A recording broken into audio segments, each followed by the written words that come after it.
আজকের পর্ব গল্পকে এনে দাঁড় করিয়েছে এক বিপজ্জনক মোড়ে।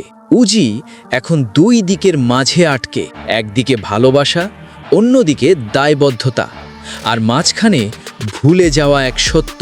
পর্বের শুরুতেই জানিয়ে দেওয়া হলো ব্যানার্জি পরিবারের ব্যবসার কোনো ভাগ হচ্ছে না, সব আগের মতোই চলবে। শুনতে স্থির মনে হলেও এই সিদ্ধান্তের ভেতরে লুকিয়ে আছে অদৃশ্য অশান্তি, কারণ সমস্যা মিটেনি, শুধু চাপা পড়েছে। সবচেয়ে শক্তিশালী দৃশ্য ছিল উজি আর খেয়ার ফোন আলাপ। স্পিকারে দেওয়া সেই কল শুধু কথা নয়, ছিল সম্পর্কের ভাঙনের শব্দ। ঋষির মায়ের চোখে যে কষ্ট দেখা গেল, সেই নীরব অভিব্যক্তি বলে দিল অনেক কিছু।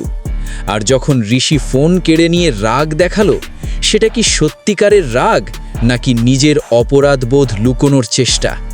সবচেয়ে বড় প্রশ্ন এখানেই, ঋষি কি সত্যিই ভুলে গেছে আজ সে যে মুক্তভাবে বেঁচে আছে তার পেছনে উজির ত্যাগ রয়েছে? উজি না থাকলে তার জীবন অন্যরকম হতে পারত, কিন্তু আজ কৃতজ্ঞতার জায়গায় এসেছে অভিযোগ। এদিকে আদালতের প্রসঙ্গ আবার সামনে আসতে পারে। নিশা যদি সত্য তুলে না ধরে, তাহলে গল্পের ভিত নড়বড়ে হয়ে যাবে। আর আড়ালে চলছে বড় খেলা।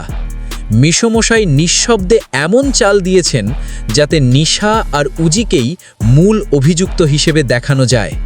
নিজে সামনে না এসে পেছন থেকে নিয়ন্ত্রণ করাই তার শক্তি। সবচেয়ে ভয়ঙ্কর জায়গা হলো উজির মানসিক অবস্থা। ঋষির প্রতি তার আবেগ ধীরে ধীরে যুক্তিকে হার মানাচ্ছে, আর যখন আবেগ সিদ্ধান্ত নেয় তখন ভুল হওয়ার সম্ভাবনা সবচেয়ে বেশি।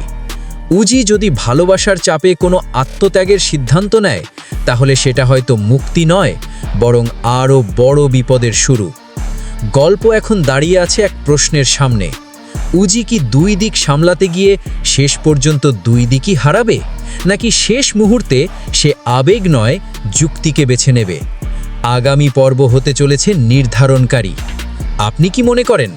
কমেন্টে জানান আপনার মতামত। এমন বিশ্লেষণ নিয়মিত পেতে এখনই সাবস্ক্রাইব করুন।